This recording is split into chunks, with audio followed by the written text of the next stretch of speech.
মন্টু, কি দেখ নিয়ে কিনে আসছে আইসক্রিম। ওহো কি মজা! ইস, আমাকে একটু দিত। উম, সেই একটু দে না। তোর কাছে টাকা নাই, যা কিনে নিয়ে আয়। না, আমার কাছে টাকা নেই, তাহলে খাওয়া দেখ বসে বসে। উম, আমার খাওয়া শেষ, আমি একটা কিনে নিয়ে এসে যাই। Bye bye. প্যাকেটে দেখি একটু লেগে আছে, খেয়ে ফেলি। এই কি করতেছিস তুই? কিছু না কিছু না। কি করতেছিলি তুই? নিচের পড়া জিনিস খেতে হয়? কি করবো, আমার কাছে তো টাকা নেই, আমি কি করবো বলো? তোর কিছু করতে হবে না, এরপর থেকে নিচের পড়া জিনিস খাবি না। তোর জন্য কি করতে পারি আমি দেখতেছি। আমার ছোট ভাইটার জন্য আজকে আমি হাতে বানানো আইসক্রিম বানাবো, দেখি ওর কাছে কেমন লাগে। এরপর থেকে আর মানুষকে কাছে চেয়ে খেতে হবে না।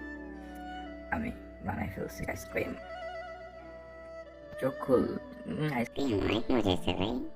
এরপর আর পুরানো খাবার খাবি